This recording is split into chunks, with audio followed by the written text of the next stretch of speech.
महिलाओं के रिजर्वेशन है 35% कोटा, उसके साथ में छेड़छाड़ हुआ है। भारत का स्थायी निवासी, भारत का नागरिक और बिहार का स्थायी निवासी, लेकिन उसके बाद नियमावली में चेंजिंग आया। अब दूसरे स्टेट के लोग को नौकरी मिलेगी और 50% के आरक्षण का नियम का पालन जो है उसी के तहत होगा। ये तो सीधे सीधे कहा जाए तो समान वर्ग के छात्रों के साथ बहुत बड़ा अन्याय हुआ है। पूरे तरीके से आरटीआई से खुलासा हुआ है तो बड़े पैमाने पर किसी दूसरे स्टेट के लोगों को नौकरी मिली है।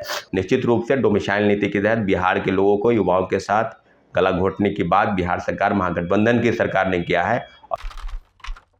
डोमिसाइल के मार से बिहारी रह गए बेरोजगार। बीपीएससी टीआरई 2 में हुई धांधली पर जवाब दो बिहार सरकार। नमस्कार, आप देख रहे देश टी न्यूज में आपके साथ मानसी मिश्रा। छात्र नेता सौरभ ने सोशल मीडिया पर वीडियो शेयर करते हुए कहा कि टीआरई 1 में छेड़छाड़ हुई है। 17,000 महिलाओं को नौकरी मिली, जिसमें से 11,000 महिलाएं दूसरे स्टेट की महिलाओं को नौकरी मिली है। इस पूरे मामले पर छात्र नेता सौरभ क्या कुछ कह रहे, सुनिए। नमस्कार साथियों, जय हिंद। अभी बात होगी बीपीएससी टीआरई 1 की और टीआरई 2 की, और आरटीआई से खुलासा हुआ है। बहुत बड़ा खुलासा हुआ है साथियों, आप सबको पता है या पता हो, अगर किन्हीं को नहीं है तो पूरी जानकारी आपको 4-5 मिनट के इस वीडियो में आपको हम बता दें।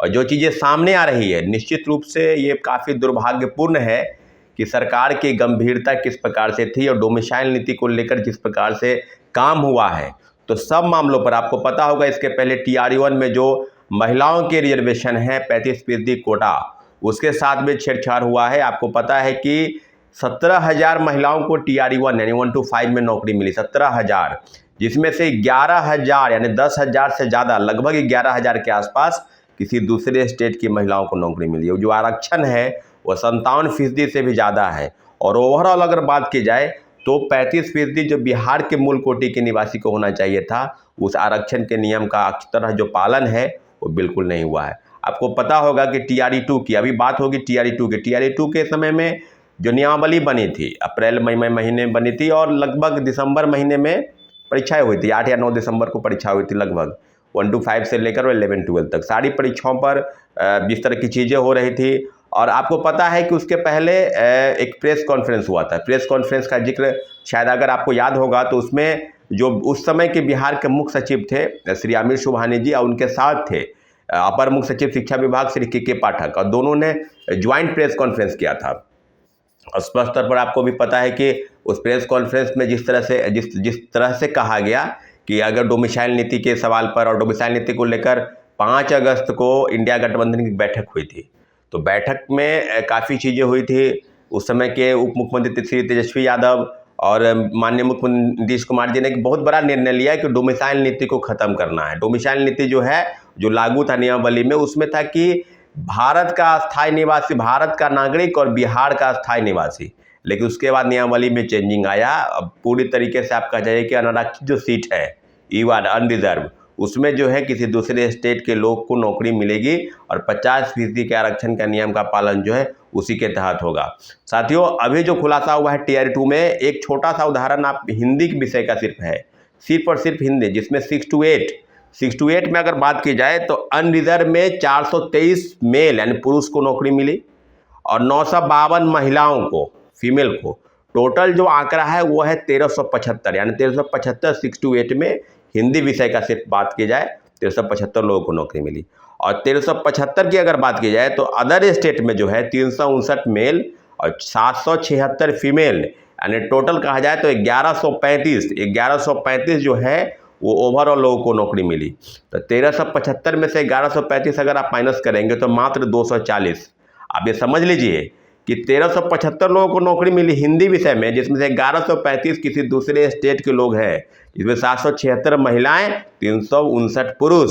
टोटल कहा जाए तो 240 ही इस राज्य के लोग हैं। सिर्फ और सिर्फ एक उदाहरण है, वो हिंदी विषय को लेकर। इसके लिए इसके पहले भी टीआरई 1 में काफ़ी खुलासे हुए थे। और आपको बताते चले कि 1 to 5 ही नहीं, कई मामले कंप्यूटर साइंस के साथ साथ जो चीज़ें हुई, कंप्यूटर साइंस के अभ्यर्थियों के साथ बड़े पैमाने पर फर्जीवाड़ा हुआ। आरटीआई के खुलासे के बाद माननीय उच्च न्यायालय ने भी कहा है कि उस पर सारे मामलों पर जो है सीटों को आकलन करके और ओवरऑल रिजल्ट निकालिए।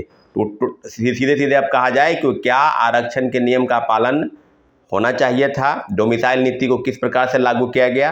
तो तो ये आज सवाल जो है उन्हीं लोगों से है जो लोग डोमिसाइल नीति, आपको याद होगा कि उसके बाद बहुत 5 अगस्त के बाद एक इंडिया गठबंधन की बैठक के बाद एक नोटिस आया था और सीधे सीधे डोमिसाइल नीति को ख़त्म करने की बात की गई थी। और डोमिसाइल नीति के खिलाफ में बहुत बड़ा प्रोटेस्ट चला था। आपको याद होगा गांधी मैदान में हम लोग प्रोटेस्ट किए थे, हमारे साथी अभिषेक झा और कई लोग थे, उनकी गिरफ्तारी भी हुई थी। उसके बाद जो है काफ़ी बड़ा प्रोटेस्ट हुआ था, हम लोग निकाले थे। और निश्चित रूप से सरकार इस बात को लिए चिंता में नहीं थी। सरकार के मन में जो प्रश्न थे वो बिल्कुल इस प्रकार से कौंध रहे थे कि डोमिसाइल नीति होगा, भारत एक संघ राज्य है, कहीं भी आने जाने की दिक्कत नहीं है, तो फिर डोमिसाइल नीति लागू क्यों थी? अगर आप नियमावली में ही अगर आप चेंजिंग लाना चाहते थे तो आप फिर इस तरह से चीज़ क्यों किए? बार बार परिवर्तन, और वो भी बिहार के लोगों के साथ जो गला घोटने की जो बात है निश्चित रूप से की गई है। ये तो सीधे सीधे कहा जाए तो समान वर्ग के छात्रों के साथ बहुत बड़ा अन्याय हुआ है।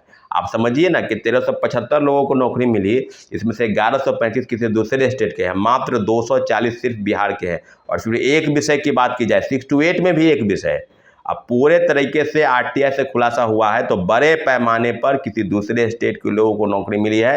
वो आंकड़ा जो है वो 80-20 यानी 80 और 20 का आंकड़ा आ जाएगा। आप पता करके, और सीधे सीधे ये बात अब सीधे सामने आ रही है कि आरटीआई के खुलासे के बाद सरकार की गंभीरता, आज कई लोग जो उस समय में क्रेडिट ले रहे थे, बड़े बड़े बात कर रहे थे कि हमारी सरकार, महागठबंधन की सरकार, उस समय के जो स्पोक्स पर्सन थे, चाहे वो जेडीयू के हों चाहे आरजेडी के हों, महागठबंधन के ओवरऑल कह लीजिए, तो पूरी तरीके से आज उन लोगों को आरटीआई का कॉपी भेजिए। आज आरटीआई के हवाले से आप उनको सूचना दीजिए कि TRD-1 में क्या हुआ है, TRD-2 में क्या हुआ है। तो इस तरह की चीज़ें तो बिल्कुल हुई है। TRD-3 के रिजल्ट के प्रकाशन में 1 to 5 का OMR सीट का आ गया, 6 to 8 का आ गया, आगे 9-10 का आ गया, 11-12 का आएगा। सब चीज़ों पर तो बिल्कुल आपको हम लोग तो डिमांड कर रहे हैं। और डोमिसाइल को नीति को लेकर बहुत बड़ा प्रोटेस्ट की भी तैयारी चल रही है। तो जो छेड़छाड़ हुआ है, जो डोमिसाइल नीति के तहत बिहार के युवाओं के साथ अन्याय हुआ है, जो लगातार जिस प्रकार से खुलासे आरटीआई से हुए हैं, निसंदेह बहुत बड़ा एक रोल आप कह सकते हैं कि आप डोमिसाइल नीति, और जिसमें से अमीर सुबहानी कहाँ चले गए, के पाठक कहाँ चले गए, बीपीएससी के पूर्व चेयरमैन अतुल प्रसाद जी कहाँ चले गए, तत्कालीन शिक्षा मंत्री उस समय के याद होगा आपको, चंद्रशेखर, जो बिहार के मेरिट पर भी सवाल उठा रहे थे कि बिहार के लोगों के पास मेरिट नहीं है साइंस विषय को लेकर, इसलिए दूसरे स्टेट के लोगों को हम आमंत्रित कर रहे हैं, वो कहाँ चले गए? आप आरटीआई से वो चीज़ें आप वो बताइए। मीडिया का भी बहुत बड़ा वर्ग इस मामले में दिखाने से बच रहा है। तो मीडिया को भी चाहिए कि इस मामले में खुलासा करे कि डोमिसाइल नीति के तहत किन लोगों को नौकरी मिली है। सीधे सीधे कहा जाए तो आने वाले समय में TRD-3 में भी किस तरह के, TRD-1 TRD-2 में तो खुलासा हो गया कि फर्जीवाड़ा हुआ है, दिव्यांग प्रमाण पत्र फर्जी बनाकर लोग बहाल हो गए। 6 to 8 में, CTET में 90 से नंबर चाहिए किसी दूसरे स्टेट के लोग, उसमें से लोग बहाल हो गए हैं। अब क्या कौन कौन सा खुलासा चाहिए? निश्चित रूप से डोमिसाइल नीति के तहत बिहार के लोगों को, युवाओं के साथ गला घोटने की बात बिहार सरकार, महागठबंधन की सरकार ने किया है। और सबसे ज़्यादा जो नुकसान हुआ है वो सामान्य वर्ग के छात्रों के साथ हुआ है। ठीक है साथियों, बहुत बड़ी बात है। इस मामले में हम काफ़ी गंभीरता से विचार करेंगे और निश्चित रूप से जो चीज़ें हैं एक एक लोग तक, चाहे वो बिहार सरकार के प्रमुख लोग हैं, उनको आवेदन के माध्यम से सूचित करेंगे कि इस तरह की चीज़ें हुई। और आप लोग भी आरटीआई से जो भी खुलासे हो रहे हैं उनको एक एक लोगों तक पोस्ट कीजिए, फेसबुक, व्हाट्सएप, इंस्टाग्राम, कई चीज़ों पर, यूट्यूब आदि चीज़ों पर उन्हें भेजिए, ट्विटर पर उन्हें बताइए, ट्वीट करके, टैग करके कि किस तरह की चीज़ें हुई है। ठीक है साथियों, धन्यवाद, जय हिंद। ऐसे ही तमाम खबरों के लिए बने रहे देश न्यूज़ के साथ। धन्यवाद।